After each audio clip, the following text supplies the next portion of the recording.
Hello lovely people, কেমন আছেন সবাই? নিশ্চয়ই ভালো আছেন, এটাই ধরে নিচ্ছি। আর আজকে চলেন আপনাদেরকে ডিফারেন্ট একটা ওয়ার্ল্ড থেকে ঘুরিয়ে নিয়ে আসি। ডিফারেন্ট ওয়ার্ল্ড বললাম এই কারণে, আমি এইসব জিনিস কিছু কিছু জিনিস আমি আজকে যেগুলো বলবো আপনাদেরকে, এগুলো সচরাচর কোনো জায়গায় ওইভাবে দেখা যায় না, দেখা যাওয়ার কোনো কারণই নাই আর কি, এরকম একটা বিষয়। তো সেই জন্যই বলছিলাম, আমরা হচ্ছে এই কিছুক্ষণ আগে যেটা দেখলেন যে আমি হেথ্রো এয়ারপোর্টে, আসলে আমাদের এই সামারটায় এবার আমরা ইউরোপ ট্যুরে গিয়েছিলাম, 4টা কান্ট্রি আমরা এক্সপ্লোর করেছি। তো আমি বিভিন্ন সময় সেটারই ধারাবাহিকতায় অনেকগুলো ভ্লগস আসছে, এগুলো হচ্ছে ট্রাভেল ভ্লগ হিসেবে আসবে। তো আমরা ওয়েট করছিলাম ডালস ইন্টারন্যাশনাল এয়ারপোর্টে, এখান থেকে আমরা চলে যাব আইসল্যান্ড এয়ারে করে আইসল্যান্ডে। একটা ফুল ডে আইসল্যান্ডে আমরা থাকবো এবং রাতের বেলা আমাদের ফ্লাইট। তো আমরা ওয়েট করছিলাম টেক অফ করার জন্য। আর এই ফাঁকে আমি একটু ঝটপট বলে নিই আইসল্যান্ড এয়ার সম্পর্কে। আইসল্যান্ড এয়ারে আমার যে এক্সপিরিয়েন্স সেটা খুব একটা ভালো ছিল না। তো এখানে যেটা হয়েছিল, আমার কাছে সিটের যে অ্যাকোমোডেশন বা লেগ রুম স্পেস, এগুলো আমার কাছে খুব একটা ভালো লাগে নাই, খুবই কনজেস্টেড ছিল। এটা নাম্বার 1। নাম্বার 2, আমার কাছে যেটা মনে হয়েছে যে ওরা অত বেশি ওয়েলকামিং, আই ডোন্ট নো কেন মনে হয়েছে, এটা লাগে নাই আর কি আমার কাছে অন্যান্য এয়ারলাইন্সের থেকে। বাচ্চাদের জন্য আসার পরে জাস্ট একটা স্ন্যাক্স বক্স তারা ধরিয়ে দিল বাচ্চাদেরকে, কি কি ছিল সেটাই যে এখন দেখিয়ে দিচ্ছি।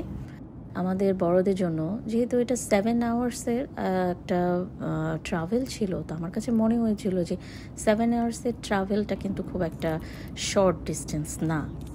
তো সেই ক্ষেত্রে তারা আমাদেরকে কোনো ধরনের স্ন্যাক্স মিল কোনো কিছুই অফার করে নাই, জাস্ট অফার করেছিল water, hot like coffee or tea or hot drinks, এই টাইপের জিনিসপত্র।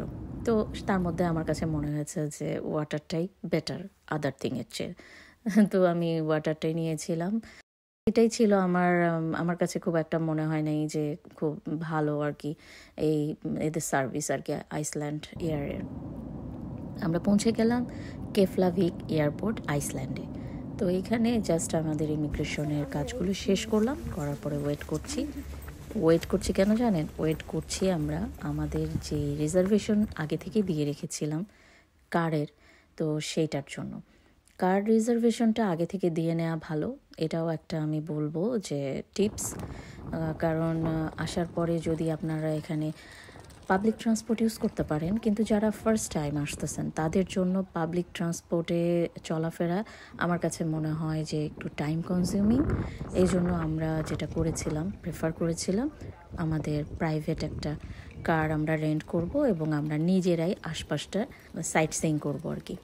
তো যাই হোক, যেমন ভেবেছিলাম সেভাবেই আমরা আমাদের কারটা নিয়ে এই তো সব কিছু নিয়ে সিটিটা এক্সপ্লোর করার জন্য বের হয়ে যাব।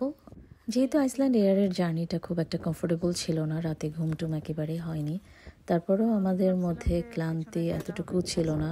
নতুন একটা জায়গায় এক্সপ্লোর করার যে আনন্দটা, সেটা মনের ভিতরে ফিল করছিলাম। তো সেই ফিলিংস নিয়েই বের হয়ে যাচ্ছি। এই তো আশপাশের সিটিটাকেই আমরা ফার্স্টে প্রেফার করছি দেখার জন্য, যেহেতু হাতে সময় কম থাকবে, রাতের বেলা আবার ফ্লাইট। তো দেখা যাক কি কি দেখেছি, সেগুলো এখন দেখাবো আপনাদেরকে। The area is surrounded by dramatic cliffs and rolling hills, all covered in a blanket of lush green moss and vibrant wild flowers. আমার এই ছোট্ট একটা বর্ণনা থেকেই তো বোঝা যাচ্ছে যে আমি একটা এমন জায়গায় চলে এসেছি যেটার সাথে আমাদের নর্মাল প্রকৃতির সাথে এখানকার প্রকৃতির কিন্তু অনেকখানি পার্থক্য আছে। সেটা যখন এই যে চারপাশে এখন দেখা যাচ্ছে না যে গ্রিন গ্রিন টাইপের মস, এগুলো কিন্তু লাভা থেকে এগুলো ফর্ম করেছে। তো চারপাশে গ্রিনটা এতটাই আমার কাছে ডিফারেন্ট টাইপের গ্রিন লেগেছে মসের জন্য। তো এটা আসলে নর্মালি আমরা যেখানে থাকি, ইউএসএ বলেন বা অন্যান্য দেশে বলেন, সহজে কিন্তু এই ধরনের সৌন্দর্যগুলো চোখে পড়ে না। ভাবছিলাম আমি দূর হতে তোমারই দেখেছি, সত্যি দূর হতে এই যে বিউটিফুল লেকের পানি যেমন ব্লু ছিল, এবং দূর থেকে দেখেন দেখেন সত্যি আমি ভুল বলছি কিনা, দূর থেকে কিন্তু মাউন্টেনগুলোকেও ব্লু লাগছিল। পানি আর মাউন্টেনের কালার যেন মিলে মিশে একাকার, এরকম একটা ফিলিংস। চারিদিক থেকে অনেক ট্যুরিস্ট, ঠান্ডা ছিল কিন্তু টেম্পারেচার কোল্ড ছিল আমাদের কাছে আর কি। ও যারা ওখানে থাকে তাদের কাছে হয়তো এটা অতটা কোল্ড না, বাট আমাদের কাছে মনে হচ্ছিল যে টেম্পারেচারটা কত ছিল, বিটুইন 35 to 39-এর মধ্যে। তো এটা কোল্ড, তো সেই ক্ষেত্রে আমরা আমাদের শীতের আউটফিট নিয়ে এসেছিলাম। আগে থেকে আমি টেম্পারেচার চেক করেছি। আগে থেকে অবশ্যই টেম্পারেচারটা চেক করে আসবেন। যেই দেশটা আপনার অজানা, আপনি তার ন্যাচারাল বিউটি বলেন, আপনি তার ওয়েদার বলেন, এভরিথিং মানে কোনো কিছু এভাবে জানা না, সেই ক্ষেত্রে আসলে আগে থেকেই সব কিছু চেক করে আসাটা বুদ্ধিমানের কাজ। নর্থ আটলান্টিক ওশানের তীর ঘেঁষা এই দেশটাকে দেখে মনে হয়েছে এই দেশটা মানে একটা কি বলে, চারপাশে হচ্ছে ড্রামাটিক টাইপের সব ক্লিফ, আর তার সাথে রয়েছে রোলিং হিলস। তো বোঝেন এখন কতটা বিউটিফুল হতে পারে। Point to be noted, truly breathtaking, volcanic rock formation, expansive lava field and geothermal hot spring.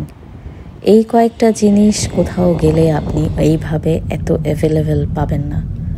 আমি এটা আপনাদেরকে গ্যারান্টিড বলছি আর কি, কারণ ট্রুলি ব্রেথটেকিং ভিউজ আমরা অনেক জায়গায় হয়তো পেতে পারি, বাট ভলক্যানিক রক ফরমেশন সব জায়গায় আপনি দেখতে পারবেন না, যেটা আমি এখানে এসে দেখেছি।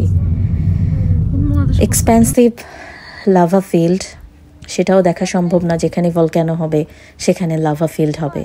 তো এখানে দুটা পাশাপাশি তো আছেই। আর জিওথার্মাল যে হট স্প্রিং, এটাও কোনো জায়গায় দেখা সম্ভব না, সেটাও আমরা এখানে দেখেছি।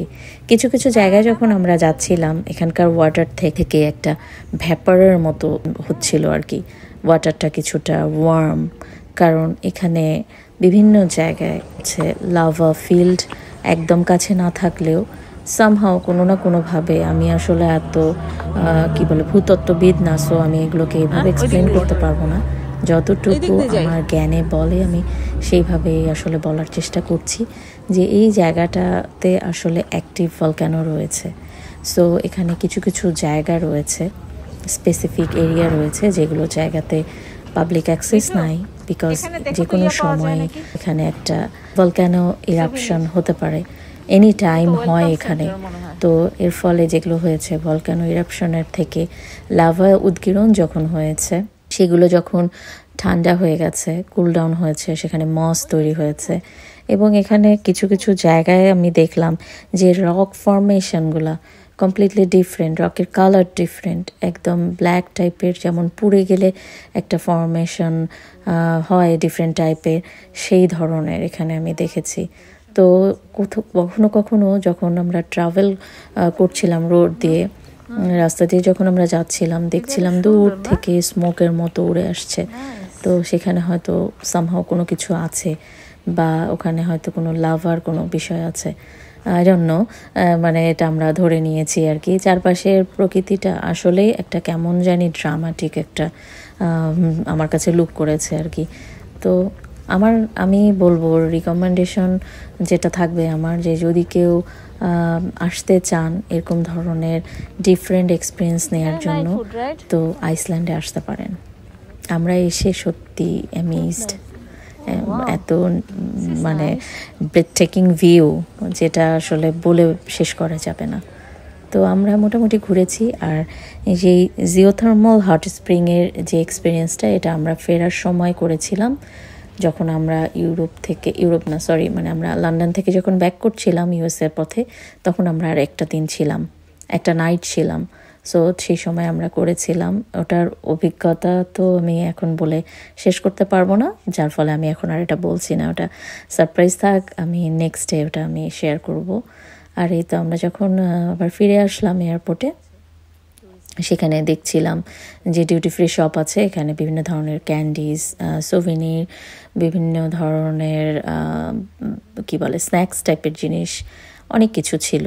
তো কেফলাভিক এয়ারপোর্টটা আমার কাছে খুব একটা বড় মনে হয় নাই, আসলেই বড় না, তারপরও এখানে ট্যুরিস্টরা আসলে শপিং টপিং করার যা যা দরকার বিভিন্ন ধরনের স্টোর রয়েছে, সেখান থেকে শপিং করে নিয়ে যেতে পারেন প্রিয়জনদের জন্য, সেই সুযোগটা এখানে আছে। আর যেটা আমি আরেকটা কথা বলতে চাই, আইসল্যান্ড একটু এক্সপেন্সিভ, তো এটা সবাইকে মাথায় রাখতে হবে আইসল্যান্ড ট্রাভেল করলে। এটা ডেফিনেটলি আমি বলবো যে এক্সপেন্সিভ একটা সিটি, এক্সপেন্সিভ একটা দেশ, যতটুকু আমি দেখেছি। তো এই ছিল আজকের ভ্লগ। তো ভিউয়ার্স কেমন লাগলো জানাবেন। আমি চেষ্টা করেছি যে একটু ভিন্ন স্বাদ দেওয়ার জন্য, ভিন্ন ধরনের কিছু শেয়ার করার জন্য, তো সেটা করলাম। আমরা এই তো পৌঁছে গেছি হচ্ছে হিথ্রো এয়ারপোর্টে। তো এখানে এসে আমরা যেটা ফার্স্ট করেছিলাম, আমরা আমাদের খুবই হাংরি ছিলাম, খাওয়া দাওয়া সেরে বের হয়ে গেলাম এয়ারপোর্ট থেকে। আর নেক্সট ডে আসছে হিথ্রো থেকে বের হয়ে যাওয়ার পর থেকে লন্ডনে আমরা কতটুকু ঘোরাঘুরি করেছি, কয়দিন ছিলাম, সেগুলো সব কিছু। ভালো থাকবেন সবাই, যে যেখানেই আছেন। আল্লাহ হাফিজ।